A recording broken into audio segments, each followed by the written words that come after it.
Good morning, Minnesota DFLers, and welcome to the DFL Daily. Richard Carbaum here, chair of the Minnesota Democratic Farmer Labor Party. As you know, we gather each and every morning, Monday through Friday, at 10:45 sharp to make sure that you have the message, the action, and the tools to be empowered.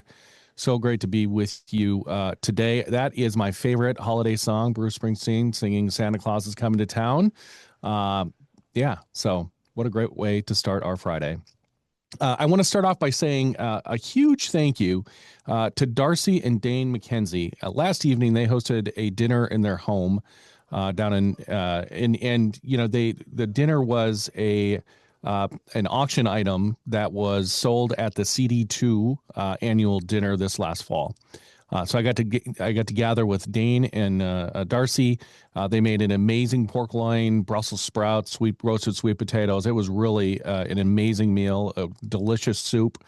So just a huge shout out to folks who opened their home during this holiday season in order to support the local Democratic Party. It was really a cool event. So thanks again to Darcy and Dane for doing just that.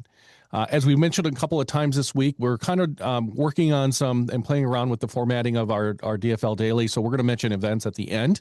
Also, you'll probably noticing that we've begun to send out a week ahead look so that we summarize for you what we plan to talk about the week ahead and who might be our special guests. We'll send that between 7 and 8 a.m. on Mondays, trying to be more communicative with you to make sure that you can plan your week as well. I also want to flag for everyone's awareness that for the next 2 weeks, we'll be live on Monday and Tuesday only. Again, that's Mondays and Tuesdays only for the next 2 weeks. We hope you'll bear with our team as some folks take some much needed time for the holidays, rest up, and be ready to sprint all the way into 2026. We wish all the same for you as well. Okay, with those logistics out of the way, let's talk about what we've covered the past several days. It's been a week of wins for Democrats up and down the ballot, and we on Fridays like to celebrate our weekly wins. This week, Minnesotans made one thing abundantly clear: safety and security aren't abstract. They're about our families, our finances, and our futures. Across the state, families are bracing for higher healthcare costs as Republicans allow ACA tax credits to expire at the end of the year. For many, that means higher premiums starting January 1, fewer options, and tough decisions about care. At the same time, Democrats are focused on prevention and protection, delivering real solutions like paid family medical leave that recognizes what families actually need when welcoming a new baby, caring for a loved one, or facing a serious illness.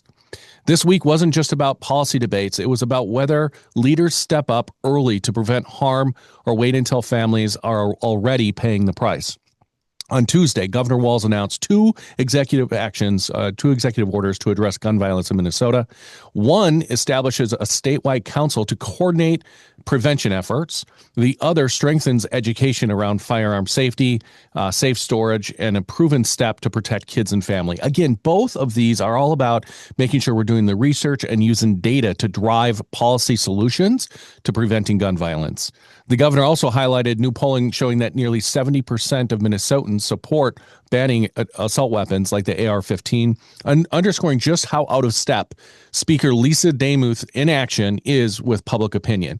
She, as Speaker of the House, has refused to agree to allow a vote to take place during a special session or during next legislative session, and that's really reprehensible. She's standing against 70% of Minnesotans. In the face of the tragic violence here and abroad that we've experienced in the last week, Minnesotans heard directly from Governor Walz, willing to act to keep communities safe. And DFL leaders also explained how we turn our values into action. On Wednesday, State Senator Elise Mann, who is a medical doctor herself, laid out the who, why, and what behind Minnesota's paid family and medical leave program, answering the questions people actually ask. How does this work? Who qualifies? And why does it matter? At a time when Republicans offer no plan to replace expiring ACA tax credits, DFLs are doing everything they can to provide clarity, stability, and a path towards working families. Here at the DFL, we held Republican members of Congress from Minnesota accountable when they refused to sign that discharge petition. 4 Republicans, 3 from Pennsylvania, and 1 from New York, signed a discharge petition, joining Democrats to get to 218 signatures. That means we're forcing a vote in the new year on extending these ACA tax credits for 3 years. Our 4 Republican members of Congress pretty much just told Minnesotans to go pound sand, pay more for your health care. That is unacceptable. And this week at the DFL, we've held Republicans accountable, and that's a huge win for folks who want to see Republicans actually serve the constituents who elect them and not the billionaires that they want to give tax breaks to. This is what governing looks like: identifying real problems, building systems and solutions that help people get through them. We also heard directly from Minnesotans who know those problems firsthand. On Thursday, we talked to postpartum advocate Adriana Goldbush. She shared her experience navigating rising costs as a new parent and how paid leave will change what's possible for families like her starting January 1st. She told an incredibly powerful story. Her story reflected on what so many families feel: that time to heal, bond, and care for one another shouldn't depend on your job, your income, or your zip code. Voices like hers are making it clear that paid leave isn't just a program. It represents peace of mind at one of life's most vulnerable moments. So taken all together, all these wins, it really does show a contrast. A huge shout out to Attorney General Keith Ellison and his team for the settlement that protects Minnesota consumers. He took Kia and Hyundai to court and won, giving Minnesotans a huge win when it comes to safety features and theft prevention features that now will be required with those car makers. Republicans voted to let ACA tax credits expire, a choice that will continue to raise costs and create uncertainty for families across Minnesota. Democrats are choosing prevention and protection, delivering paid family medical leave, standing up for affordable health care, and taking real steps to keep Minnesota communities safe. Whether it's healthcare costs or public safety, the stakes are shaped by political choices, and so are the solutions. Minnesotans know that when we act early to support families and prevent harm, our entire state is stronger.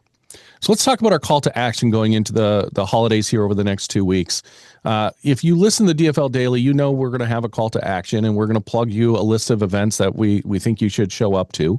But here's the slight holiday twist. Some of you are going to be traveling to different parts of the state. Some of you are going to be maybe finding yourselves in different communities. I really want to encourage you to try attending an event that's outside of your usual circle. If you are always in Senate District 60 like I am, where I live, try and go visit a different Senate district, go to an event in a different area. Really challenge yourself over the next 2-3 weeks to get out there and make a connection outside of your normal space and discover friendships and collaborative relationships you can build with other DFLers who want to stand up in this moment and be empowered. The holidays are about connection, and our movement is strongest when we spend time with people we don't always get to see. So no pressure, no expectations. Just show up, share a cup of coffee, and spend some time with your fellow DFLers. I'd love for you to share with me, chair@dfl.org. Again, that's chair@dfl.org, your own experience. Let me know who you've connected with outside of your normal bubble, because I know that you all care passionately about the work ahead that we have. All right, with that, let's take a look at what's happening around Minnesota. First off, tomorrow at 11:30, Indivisible Twin Cities and a whole bunch of our allied organizations are marching in Minneapolis in support of our immigrant neighbors. You can read more on the Indivisible Twin Cities Facebook page, and we'll drop a link in the chat. We'd encourage anyone that can make it out to join the march and to make your voice heard against the chaos that these ICE agents are unleashing in our communities and on our streets to show up. This is going to be a really important march, and I encourage as many people to attend as possible. Also, tomorrow morning at 9 a.m., there are 2 great opportunities to plug in locally. In Andover, neighbors will be gathering for a neighborhood network coffee and conversation. And at that same time in Napa Valley, SD56 is hosting a community coffee hour. Tomorrow afternoon at 1 p.m., the weekly Emmer Do Better visibility event returns to Chaska. I know Doug Chapin will be there, most likely. He's there, I think, each and every week. Looking ahead to Sunday, there are both in-person and virtual options. At 10 a.m., folks in Cloquet can lend a hand at House District 11A's Wrap It Up for a Cause community event. Later that morning at 10:45, SD53 will be holding a virtual fundraiser planning meeting. And on Monday evening at 5:30, SD53 Central Committee will meet in Inver Grove Heights to close out the week. As always, you can find these events and many, many more on Mobilize and at dfl.org/events. And if you're hosting something in your community, please remember to add it to the comments so that we can highlight it on the DFL Daily as well. All right, folks, we have 319 days left until the November 2026 midterm elections. We are building a massive coalition to deliver the largest electoral defeat of a sitting president in the history of Minnesota midterms. We're doing it together, and there's nobody I would rather do it with than you. So let's go win this thing. Thanks, everybody.